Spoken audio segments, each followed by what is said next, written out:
नमस्कार दोस्तों, मैं अनिल चौधरी एक बार फिर आप सभी का स्वागत करता हूं आपके अपने YouTube चैनल एजुकेशन गुरुजी राजस्थान में। दोस्तों, एक और कक्षा आपके सामने लेकर आया हूं संविधान की, जिसमें हमने संविधान में पढ़ा था कि संविधान सभा के लिए चुनाव हो गए थे और उसके लिए 3 श्रेणियां बनाई गई थी।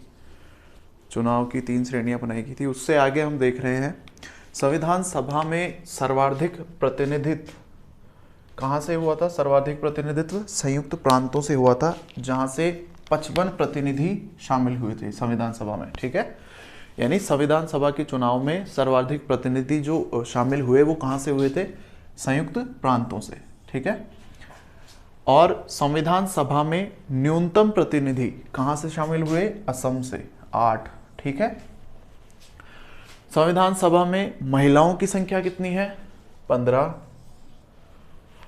एकमात्र मुस्लिम महिला जो संविधान सभा में शामिल हुई थी वो कौन थी, बेगम अय्याज रसूल, जो कि एकमात्र महिला थी संविधान सभा में।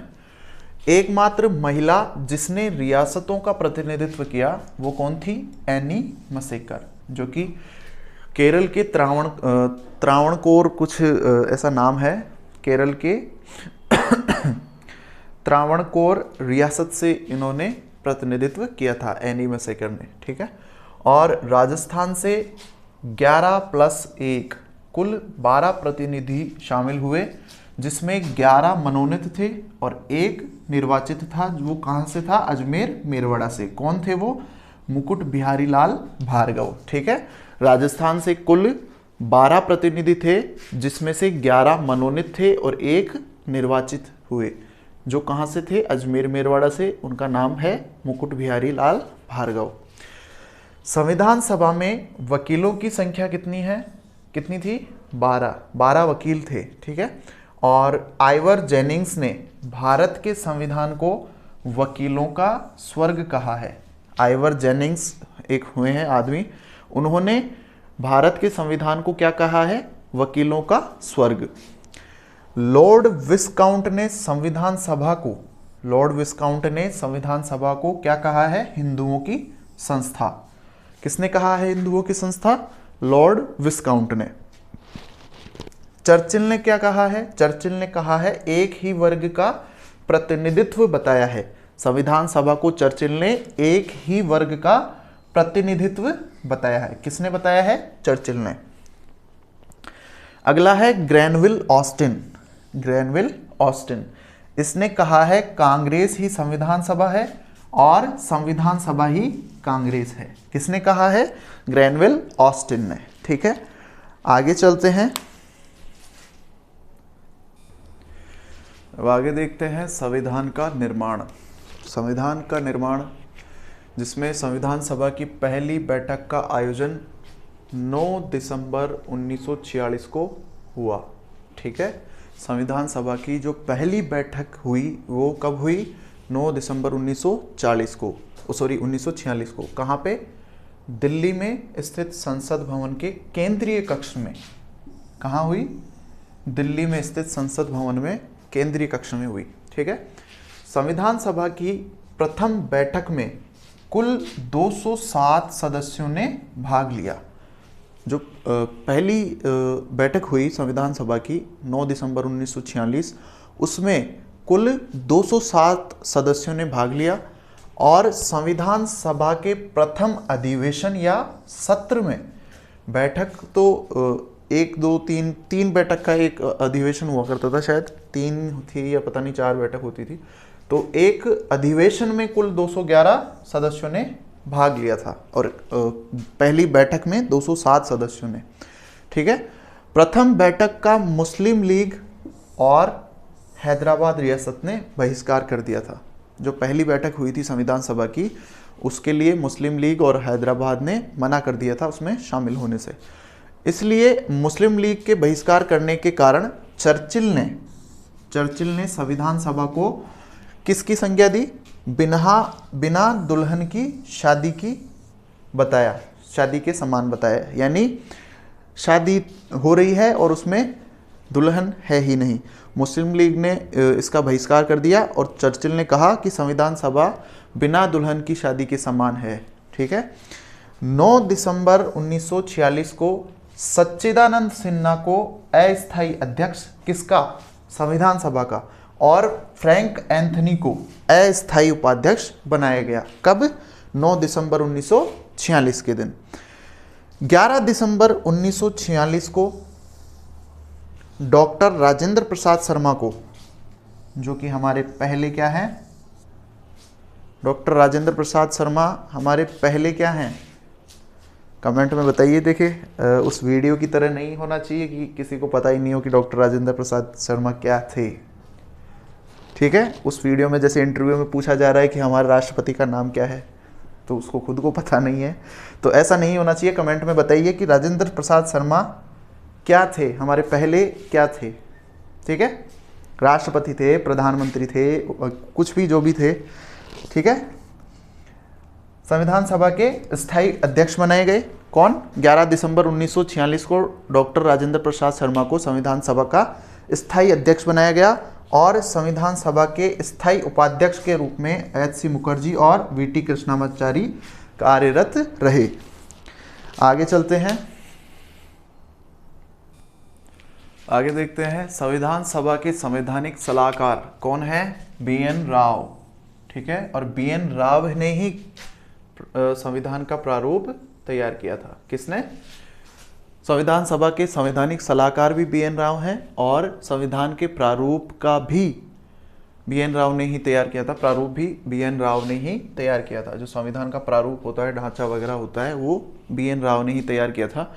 इसी प्रारूप की जांच हेतु 29 अगस्त 1947 को प्रारूप समिति का गठन हुआ। प्रश्न आए प्रारूप समिति का गठन कब हुआ? तो 29 अगस्त 1947 को प्रारूप समिति का गठन किया गया। क्यों? क्योंकि इस प्रारूप की जांच हेतु, किस प्रारूप की जांच हेतु? जिसका निर्माण बी.एन. राव ने किया। ठीक है। प्रारूप समिति में एक अध्यक्ष व 6 सदस्य थे। ठीक है। और अध्यक्ष कौन थे? उसमें डॉक्टर भीमराव अंबेडकर, जो कि 30 अगस्त 1947 को अध्यक्ष बनाए गए। ठीक है। प्रारूप समिति के अध्यक्ष थे डॉक्टर भीमराव अंबेडकर। 30 अगस्त 1947 को इनको प्रारूप समिति का अध्यक्ष बनाया गया।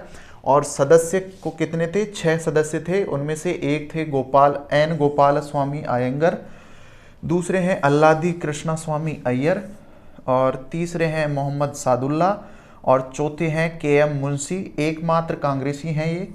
ठीक है। एकमात्र कांग्रेसी थे उस प्रारूप समिति में।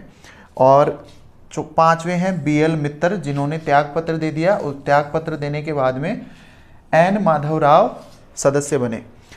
6ठे हैं डी.पी. खेतान, जिनका निधन हो गया। निधन होने के बाद में टी.टी. कृष्णामाचारी सदस्य बने। ठीक है। आगे चलते हैं, आगे देखते हैं। 13 दिसंबर 1946 को पंडित जवाहरलाल नेहरू ने उद्देश्य प्रस्ताव पेश किया। उद्देश्य प्रस्ताव किसने पेश किया? पंडित जवाहरलाल नेहरू ने। कब पेश किया? 13 दिसंबर 1946 को। ठीक है। यह उद्देश्य प्रस्ताव 22 जनवरी 1947 को पारित हुआ। यानी उन्होंने पेश तो किया 13 दिसंबर 1946 को, और ये पारित कब हुआ? 22 जनवरी 1947 को। संविधान निर्माण के दौरान कुल 11+1 कुल 12 अधिवेशन हुए, और कुल बैठकें कितनी हुई? 166 बैठकें हुई। कुल वाचन कितने हुए? 3 वाचन हुए। 3 बार वाचन हुआ संविधान का। संविधान निर्माण के दौरान 11वें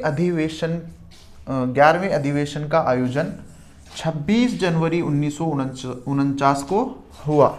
जो 11वां अधिवेशन था, 11वां सत्र था, उसका आयोजन 26 नवंबर 1949 को हुआ। इसी दिन 26 नवंबर 1949 के दिन संविधान को अंगीकृत, अधिनियमित व आत्मार्पित किया गया। ये प्रश्न बहुत बार पूछा गया है। सेकंड ग्रेड में भी पूछा गया है, फर्स्ट ग्रेड में भी ये बहुत बार प्रश्न आया है, आरएएस में भी आया है। इसमें पूछा गया है कि संविधान को अंगीकृत, अधिनियमित व आत्मार्पित कब किया गया। उसमें 26 जनवरी ऑप्शन आता है, लेकिन इसका सही उत्तर क्या होगा? 26 नवंबर 1949 को।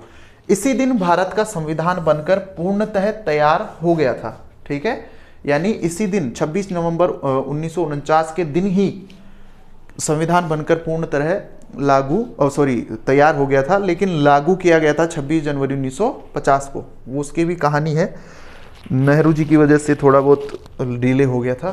ठीक है, इसी दिन संविधान आंशिक रूप से लागू किया गया था, लेकिन पूर्णतः लागू नहीं हुआ था। पूर्णतः लागू हुआ था 26 जनवरी 1950 को। इस दिन आंशिक रूप से लागू किया था और कुल 16 अनुच्छेद लागू हुए थे इस दिन। ठीक है, पूरे अनुच्छेद लागू नहीं किए गए थे, मात्र 16 अनुच्छेदों को लागू किया गया था। प्रत्येक वर्ष 26 नवंबर को क्या मनाया जाता है? संविधान दिवस मनाया जाता है। किसकी जयंती के अवसर पर? डॉक्टर भीमराव अंबेडकर की जयंती के अवसर पर, जो कि 2015 में सरकार द्वारा घोषणा की गई थी कि प्रत्येक वर्ष 26 नवंबर को संविधान दिवस मनाया जाएगा। संविधान निर्माण के दौरान 12वें अधिवेशन व अंतिम बैठक का आयोजन, कुल 12 अधिवेशन हुए और जो अंतिम बैठक थी यानी 166वीं बैठक थी, उसका आयोजन कब हुआ? 24 जनवरी 1950 को। ठीक है, 24 जनवरी 1950 को अंतिम अधिवेशन व अंतिम बैठक का आयोजन हुआ और इसी दिन संविधान सभा को भंग करके अंतरिम संसद का दर्जा दे दिया गया। संविधान सभा का कोई काम नहीं रहा, संविधान बन के तैयार हो गया तो उसको अंतरिम संसद का दर्जा दे दिया गया। ठीक है, और 24 जनवरी 1950 के दिन ही हमारे जो डॉक्टर राजेंद्र प्रसाद शर्मा हैं उनको क्या बना दिया गया था? हमारे भारत का पहला राष्ट्रपति बना दिया गया था। ठीक है, निर्वाचित किया गया राष्ट्रपति के लिए। और इसी दिन संविधान पर कुल 284 सदस्यों ने, 24 जनवरी 1950 की बात कर रहा हूं, 284 सदस्यों ने क्या किया था? हस्ताक्षर किए थे। कुल 284 सदस्यों ने 24 जनवरी 1950 को हमारे संविधान पर हस्ताक्षर किए थे। ठीक है, पहले हस्ताक्षरकर्ता थे हमारे पंडित जवाहरलाल नेहरू और दूसरे अंतिम हस्ताक्षरकर्ता थे राजेंद्र प्रसाद शर्मा, जो कि राष्ट्रपति बना दिए गए थे, और राजस्थान की तरफ से बलवंत सिंह मेहता थे। ठीक है, आगे चलते हैं, आगे देखते हैं। 24 जनवरी 1950 को ही डॉक्टर राजेंद्र प्रसाद शर्मा को राष्ट्रपति निर्वाचित किया गया। ठीक है, अब कमेंट मत करना, कोई दिक्कत नहीं है, मैंने बता दिया है। ठीक है, इसी दिन संविधान पर 284 सदस्यों ने हस्ताक्षर किए। 24 जनवरी 1950 को ही संविधान पर 284 सदस्यों ने हस्ताक्षर किए, जिसमें प्रथम हस्ताक्षरकर्ता थे पंडित जवाहरलाल नेहरू, और अंत में जिसने हस्ताक्षर किए थे वो थे आपके राष्ट्रपति डॉक्टर राजेंद्र प्रसाद शर्मा, पहले राष्ट्रपति। राजस्थान की तरफ से जो पहले हस्ताक्षरकर्ता थे वो कौन थे? बलवंत सिंह मेहता। इसी दिन, किस दिन? 24 जनवरी 1950 के दिन संविधान सभा के द्वारा राष्ट्रगान और राष्ट्रगीत को अपनाया गया। ठीक है, राष्ट्रगान के रचयिता कौन है? पता है किसी को? राष्ट्रगीत के कौन है, राष्ट्रगान के कौन है? बता दीजिए अगर किसी को पता हो तो। राष्ट्रगान के हैं आपके रविंद्रनाथ टैगोर और इसके हैं बंकिम चंद्र चटर्जी। राष्ट्रगीत के हैं वंदे मातरम के, जो वंदे मातरम है उसके हैं बंकिम चंद्र चटर्जी, और राष्ट्रगान के हैं रविंद्रनाथ टैगोर। राष्ट्रध्वज को संविधान सभा द्वारा 22 जुलाई 1947 के दिन अपना लिया गया था, यानी राष्ट्रध्वज को पहले ही अपना लिया गया था 22 जुलाई 1947 के दिन, जिसकी लंबाई व चौड़ाई है 3:2, जिसकी डिज़ाइन किसने की थी? वेंकैया पिंगले ने। ठीक है, और जिसका निर्माण किया था मैडम बीकाजी कामा ने। ठीक है, राष्ट्रध्वज का डिज़ाइन किया था वेंकैया पिंगले ने और उसको बनाया किसने था? मैडम बीकाजी कामा ने। ठीक है, संविधान निर्माण में लगा समय, संविधान बनने में कितना समय लगा? 2 वर्ष 11 माह 18 दिन। 2 वर्ष 11 माह 18 दिन, ठीक है, लगभग 3 वर्ष लगे हैं, ठीक है। और अगर एग्जैक्ट पूछे तो 2 वर्ष 11 माह 18 दिन। लेकिन भारत की संविधान सभा 3 वर्ष 1 माह 16 दिन तक अस्तित्व में रही। जो संविधान सभा थी जिसने संविधान का निर्माण किया, वो 3 वर्ष 1 माह 16 दिन तक अस्तित्व में रही। और संविधान निर्माण में लगी कुल राशि थी 63,96,129 रुपये। यानी संविधान में जो खर्चा हुआ बनने में, वो खर्चा हुआ 63,96,129 रुपये उस समय। अभी बनता तो शायद करोड़ों में जाता, ये अरबों में जाता। भारत का संविधान पूर्ण रूप से लागू 26 जनवरी को हुआ, 26 जनवरी 1950 को। और भारत का संविधान मूलतः हस्तलिखित है, जो कि प्रेम बिहारी नारायण रायजादा द्वारा लिखा गया। और इस संविधान की पुस्तक पर चित्रकारी नंदलाल बोस ने की है, ठीक है। और इसका हिंदी अनुवाद घनश्याम सिंह गुप्ता व पंडित सुंदरलाल ने किया है, ठीक है।